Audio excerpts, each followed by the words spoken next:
नमस्कार, आप देख रहे हैं इंडिया न्यूज़ का यूट्यूब चैनल इन खबर। मैं हूं आपके साथ कंचन जसवानी और हमारे साथ है इंडिया न्यूज़ की वरिष्ठ पत्रकार अब्बेस खान जी। शुक्रिया। बात आज साल का आखिरी दिन है, 31 तारीख है, तो सोचा आपसे एक बार रूबरू हो लूँ। काफ़ी समय हो गया था।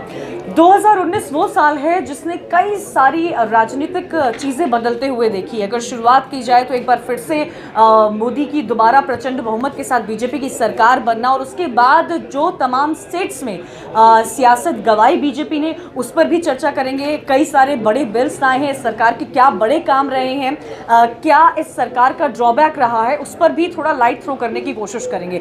सबसे पहले पॉलिटिकल डिस्कोर्स की बात हो रही है। अगर 2019 पूरा लिया जाए तो इकोनॉमी की बात की जाए वो भी बहुत कम हुई है, जीडीपी भी कम हुई है। जो शुरुआत में पुलवामा में हुआ उसका भी जिक्र कर सकते थे, लेकिन ये सिर्फ हम पॉलिटिकली डिस्कोर्स पे बात करेंगे।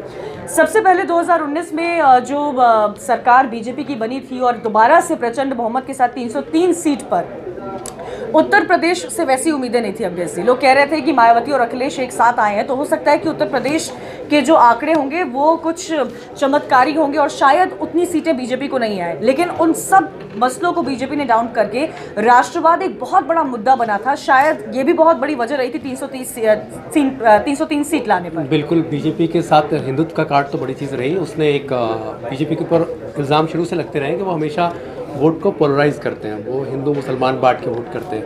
लेकिन इसमें एक बड़ा फैक्ट हुआ जब पुलवामा अटैक हुआ तो एक देशभक्ति वाला फील भी आया, देशभक्ति वाला फैक्ट। लोगों को लगा कि यार जो देश के सैनिकों के साथ नहीं है, ऐसा उन्होंने एहसास कराया वोटर्स को कि हम सिर्फ देश के साथ हैं, देशभक्तों के साथ हैं, सेना के साथ हैं, तिरंगे के साथ हैं, जवानों के साथ हैं।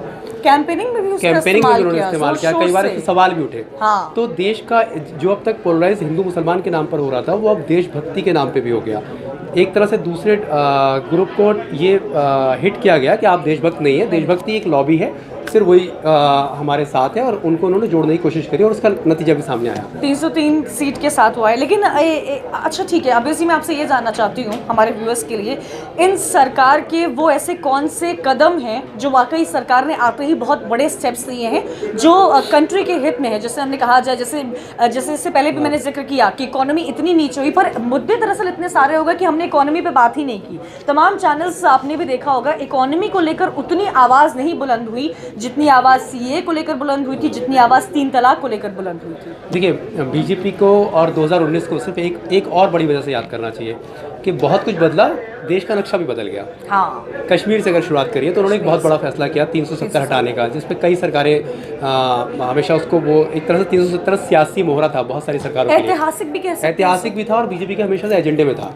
उन्होंने कहा था कि हम जब भी आएंगे 370 हटाएंगे। हालांकि पिछली गवर्नमेंट में जब वो आए थे तब नहीं हटाया, तो लोगों ने सवाल उठाए थे कि ये अपना एजेंडा फॉलो नहीं कर रहे। आते ही अगस्त लेकिन आते ही उन्होंने सबसे पहला ये स्टेप उठाया, जब उन्होंने नक्शा ही बदल दिया। जम्मू कश्मीर अब 2 हिस्सों में हो गया। जहाँ पे एक पूर्ण राज्य था उसको उन्होंने केंद्र शासित प्रदेश बना दिया, लद्दाख अलग कर दिया, जम्मू कश्मीर अलग कर दिया। हालांकि वहाँ पे उसको लेकर कुछ सवाल भी उठे। लेकिन उसके बाद का क्या बेजी, मैं ये जानना चाहती हूँ, इंटरनेट सेवाओं का क्या, कश्मीर में जो आवाम इस वक्त है उनका क्या? हालांकि इंटरनेट सेवा की बात की जाए तो शुरुआत में इंटरनेट सेवा बंद की गई थी, लेकिन अभी वहाँ पे पूरी तरह इंटरनेट सेवा बंद नहीं है। कुछ लेकिन कई ऐसे हिस्से हैं जहाँ अभी भी लोग अफेक्ट हो रहे हैं। घाटी के बारे में ऐसा कहा जाता है, सिर्फ घाटी को लेके कि वहाँ पर इंटरनेट पूरी तरह से चालू नहीं है, लोगों को पूरी तरह से सहूलत नहीं मिल रही है, स्कूल बंद है, कॉलेज बंद है। लेकिन वो भी पूरे घाटी में नहीं है, कुछ पर्टिकुलर इलाकों में है जहाँ से ऐसी उम्मीदें, जैसी आशंका है कि वहाँ पर लोग निकलेंगे तो कल को प्रोटेस्ट करेंगे। हालांकि धीरे धीरे करके अब हालत नॉर्मलसी की तरफ जा रहे हैं कश्मीर में। अब अगर सिर्फ घाटी सिर्फ छोड़ दिया जाए तो और कहीं से ऐसी कोई आवाज़ नहीं उठ के आती है। लेकिन बीजेपी के जो एक दूसरा बड़ा काम किया 2019 का, वो रहेगा 3 तलाक वाला। 3 तलाक। तीसरा बड़ा जो बीजेपी का जो साल 2019 याद किया जाएगा राम मंदिर के लिए। हालांकि 3 तलाक बीजेपी के एजेंडे में कभी नहीं था, लेकिन ये भी एक मुस्लिम वोट। लेकिन सवाल तो ये भी उठे, देखिए अब्बेस जी, कि मुस्लिम वोटर्स को, क्योंकि एक मुस्लिम वोटर हमेशा ही कांग्रेस का रहा है, मुस्लिम वोटर को ललचाने की कोशिश, उनको एक तरह से अपने मतदाता को अपने पास, जो आपके नहीं रहे हो या जो एनालिसिस किया गया हो, उसको अपने गुट में लाने की कोशिश बीजेपी की तरफ से की। लोगों ने सवाल उठाया था कि जो आपके वोटर ही नहीं है उन पे आप क्यों फोकस कर रहे हो? मुसलमान को तो आप टिकट नहीं देते हैं, मुसलमान को आप सिर्फ वोट क्यों कर रहे हैं? लेकिन सबसे बड़ी बात ये कि बीजेपी को अगर लगता ज़रूर होगा कि 3 तलाक करने के बाद उन्होंने मुस्लिम महिलाओं का पक्ष में किया है, हालांकि ऐसी हकीकत में ऐसा नहीं है, क्योंकि ये बीजेपी ने मुस्लिम पर्सनल लॉ में दखल दिया, और जो मुस्लिम पर्सनल लॉ के जो मुसलमानों की एक बड़ी जमात है, कुछ चुनिंदा औरतें सड़कों पर आती हैं जो बीजेपी के समर्थन में आ जाती हैं। अब वो चुनिंदा औरतें सच में मुसलमान होती हैं या वो बुर्का उड़ाई जाती हैं या उनका रंग लेकिन बदला है, जरूर हम इसे इस पे एक सवाल बड़ा उठते हैं। स्टेप कहेंगे। हाँ, इससे स्टेप बड़ा है, बहुत बड़ा स्टेप बड़ा है। 2019 बीजेपी ने वो काम में, किया जो किसी ने हिम्मत नहीं की। हाँ। कांग्रेस तो शहबानों के केस में फंस गई थी इसी फंस मामले गई को थी। लेकर। लेकिन वोटर हमेशा कांग्रेस का, वोटर हमेशा मुस्लिम कांग्रेस का है, हमेशा मुस्लिम, था। आज भी अगर हम देखें अब्बास जी, तो एक ऐसा गुट है जो कांग्रेस को समर्थन देता है और इसी वजह से शायद नक्शे में बीजेपी के जो भगवा रंग है वो कम होते जा रहे हैं। लेकिन हाँ, भगवा रंग कम हो रहे हैं। बीजेपी की लगातार सत्ता बीजेपी हाथ से खो रही है। आप देखिए ना, सरकार बनने के बाद बीजेपी ने लगातार 5 राज्य खोए।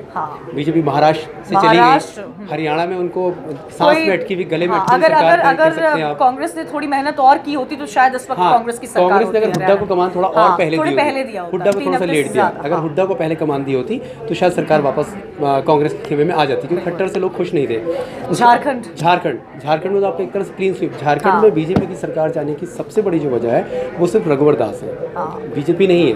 वहाँ पे बीजेपी को रघुवर दास का घमंड लेके डूबा है और टिकटों का बंटवारा। महाराष्ट्र में भी मुझे लगता है कि देवेंद्र फडणवीस को भले, ठीक है, देखिए मैंडेट उनको मिला हो, लेकिन कहा ये भी गया अब्बास जी की लालच की वजह से, अपने पद को संभालने की वजह से इन दोनों में सहमति नहीं बन पाई और ऐसा काम हुआ कि शिवसेना, एनसीपी और कांग्रेस एक साथ। लेकिन महाराष्ट्र में तो बहुत सारे इतिहास बन गया ना। महाराष्ट्र में बीजेपी के हाथ से आती हुई सत्ता चली गई, 72 घंटे के लिए मुख्यमंत्री रहे भी, 8 बजे शपथ ले ली फडणवीस 72 घंटे के मुख्यमंत्री रहे भी, उनके साथ अजीत पवार भी डिप्टी सीएम रहे। अजीत पवार अब दूसरी सरकार में भी डिप्टी सीएम बन गए। सबसे बड़ा इतिहास तो ये है कि ठाकरे खानदान का कोई आदमी सत्ता में सीधे आया, पहली बार मुख्यमंत्री बना, उनका पोता आदित्य ठाकरे मंत्री बन गया, मतलब पूरा खानदान सरकार में आ गया। और पहली बार बीजेपी ने शिवसेना ने हार्डकोर हिंदुत्व छोड़ के कांग्रेस का उंगली पकड़ ली है, कांग्रेस का हाथ अब। लेकिन मतभेद उसमें भी नजर आते हैं क्या?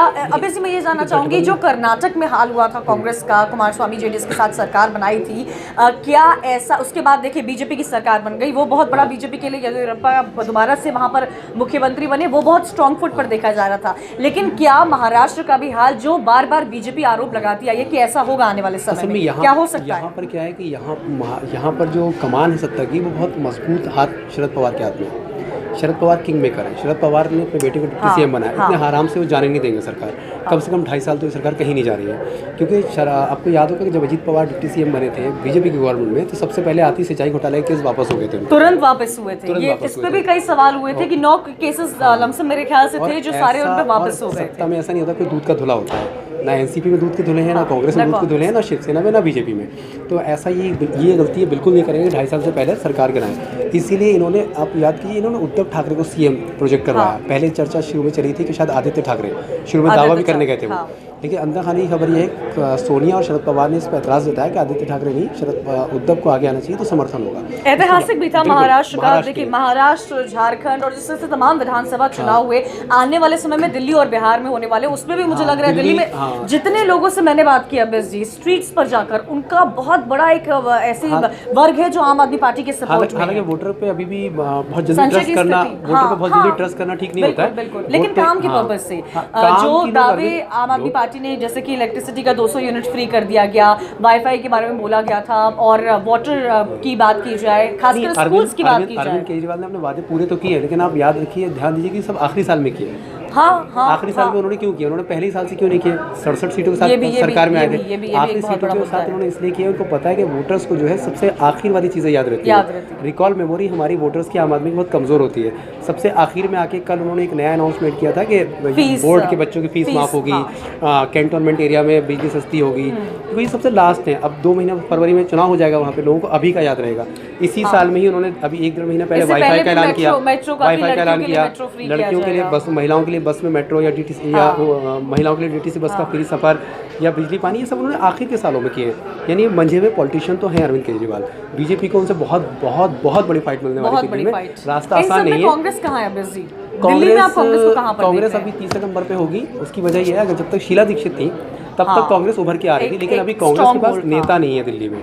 कांग्रेस किसी एक, अब सुभाष चोपड़ा, सिर्फ दिल्ली ही नहीं अब्बास जी, अगर देखा जाए तो हमेशा से ऑपोजिशन पर ये सवाल उठता रहा है कि leader if not then who, if not then. आप कांग्रेस की जहाँ भी कांग्रेस की जीत हुई है, आप उन राज्यों में देखिए, वो कांग्रेस की वजह से जीत नहीं हुई। आप मध्य प्रदेश में कमलनाथ और ज्योतिरादित्य सिंधिया के चेहरे पे हुई, छत्तीसगढ़ में आपको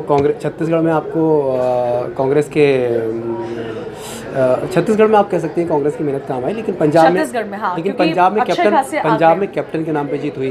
राजस्थान में गहलोत प्लस सचिन पायलट के नाम पर जीत एंटी हुई। इनकम्बेंसी भी थी एंटी राजस्थान में, इनकम्बेंसी क्योंकि हर भी 5 थी। साल बाद वहाँ लेकिन पर सरकार कांग्रेस की बदलती अपने है। दम पे कहीं नहीं, अगर आप ये कहें ना कि ये सिर्फ कांग्रेस की वजह से आई है, भाई कांग्रेस की वजह से कहीं पर भी नहीं आई है। अपने उनके खुद के कैंडिडेट्स की वजह से आई खुद के है। चेहरों की वजह से आई है, जिन्होंने मेहनत की वहाँ पे ग्राउंड पे जो कार्यकर्ता ने राहुल गांधी का जब देखिए 2019 से पहले जो चुनाव हुए थे 3 स्टेट्स का, जैसे आपने जिक्र किया, मध्य प्रदेश, राजस्थान और छत्तीसगढ़, उसमें उन्होंने कैंपेनिंग बहुत स्ट्रॉन्ग की थी। एक ऐसे नेता जो मैं कहूंगी, क्योंकि मैंने उनकी कैंपेनिंग और तमाम चीजें देखी थी, उनके बोलने का ढंग बदला था। कैंपेनिंग का कोई असर नहीं रहा। लोकसभा के बाद उन्होंने कांग्रेस अध्यक्ष पद से इस्तीफा ले लिया और एक मॉरल रिस्पॉन्सिबिलिटी ली कि हाँ ये मेरी गलती है।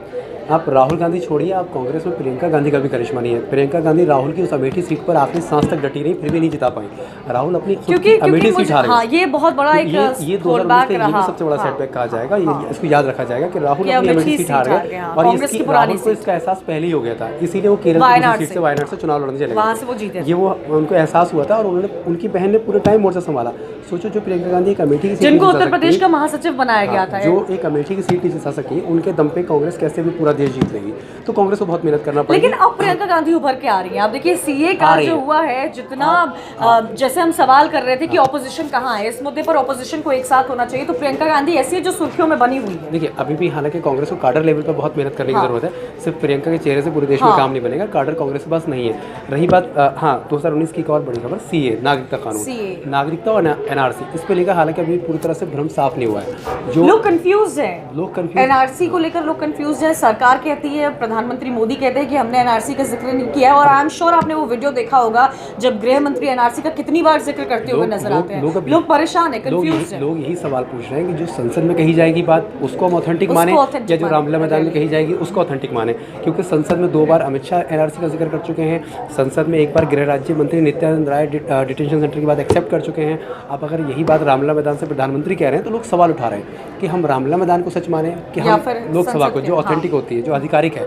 तो अभी बहुत भ्रम है, बहुत कंफ्यूजन है। हालांकि अमित शाह ने एक इंटरव्यू आके दिया था जिसमें उन्होंने कहा था कि हम चाहते हैं कि समझाने की कोशिश की कि लोग जो हैं इसको, लेकिन प्रोटेस्ट अभी भी हो रहा है। देखिए अब अभी भी प्रोटेस्ट इस मुद्दे को लेकर हो रहा है। हालांकि उसके बाद बीच में झारखंड के नतीजे आ गए थे और वो थोड़ा शांत हुआ था, लेकिन सीए को लेकर देश में एक ऐसा कुनबा है, एक ऐसा गुट है जो इसके खिलाफ नारेबाजी कर रहा है, इसके खिलाफ अपनी आवाज़ उठा रहा है। हमें बिल से कोई प्रॉब्लम नहीं है, लेकिन जो जान जा रही है, जो लाइव्स जा रही हैं, उस पर क्यों नहीं मॉनिटरिंग हो रही? क्या कर रही है सरकार को? तो जवाब देना पड़ेगा कि इतने लोगों की जान गई क्यों गई। लेकिन उसके बाद सरकार को इस पर भी जवाब देना पड़ेगा जो अलग अलग शहरों में जो पुलिस घरों में घुस के लोगों को उठा रही है, सब कसूरवार नहीं है उसमें, जो तस्वीर आ रही है। लोग कह रहे हैं कि मीडिया सिर्फ वो वीडियो दिखा रहा है जो पुलिस ऑफर कर रही है, मीडिया वो विजुअल नहीं दिखा रहा है जो पुलिस मार रही है। सवाल है, बहुत सारे सवालों का जवाब तो लेकिन सरकार को देना है। हमारा काम तो सिर्फ खबर उठाना है और खबर को बताना है, और सरकार को इस पर भ्रम जितनी जल्दी सरकार दूर कर सकती है करे, वरना सरकार के लिए अगले साल, नए साल में भी गले की हड्डी बनने वाला है। तो ये तमाम चुनौतियां भी सरकार के लिए रही होंगी, और आने वाले समय में बस ये कहा जाए चुनौती बीजेपी गवर्नमेंट के लिए रहेगी। लेकिन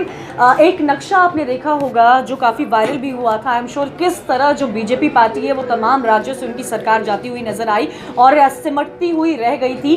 कांग्रेस हालांकि डेफिनेटली मैं कहूँगी स्टेट लेवल पर तो उभर के आई है, लेकिन नेशनल लेवल पर जो प्रदर्शन 2019 में कांग्रेस का रहा था वो कोई भूल नहीं सकता है। काफ़ी गलतियाँ हुई थी बीजेपी के लिए, और कांग्रेस के लिए क्या चुनौती होगी? कांग्रेस के लिए तो मुझे लगता है भले स्टेट में आई है एमएसडी, लेकिन अपना वजूद वापस लाना, एक स्ट्रॉन्ग लीडर सामने आना और एक ऑपोजिशन को स्ट्रॉन्ग होना, वो भी अभी कहीं ना कहीं कम दिखता है। बीजेपी का नक्शा तो अब सिमटा है, कांग्रेस तो देश पे इतने साल राज का नक्शा तो उसका भी सिमट गया था पूरी तरह से। नक्शे सबके सिमटते हैं, सबके बनते हैं, इसमें थोड़ा सा टाइम लगता है। कांग्रेस को मेहनत करने की जरूरत है। कांग्रेस का कोई मजबूत नेता नहीं है जो उसको सिर्फ सोनिया गांधी के अलावा, आप देखिए सोनिया गांधी जब इंटरिम प्रेसिडेंट बनी उसके बाद कांग्रेस में थोड़ी सी जान भी आई है। अभी भी लोग राहुल और प्रियंका के दम पर कांग्रेस को भरोसा नहीं कर रहे हैं। हालांकि प्रियंका को थोड़ी सी और मेहनत करें तो चीज़ें बदल सकती हैं, और बीजेपी को ही सोचना पड़ेगा कि आखिर वो क्या वजह रही कि हम इतनी जल्दी सिमट गए, 5 साल में ही हम सिमट गए। तो वक्त बदलते देर नहीं लगती है, बिल्कुल। और शायद ऐसा ही हम कहेंगे 2019 के पॉलिटिकल डिस्कोर्स को लेकर बहुत सारे एक्शन डेफिनेटली सरकार की तरफ से लिए गए हैं, लेकिन सरकार को उन सारे सवालों का जवाब देना चाहिए।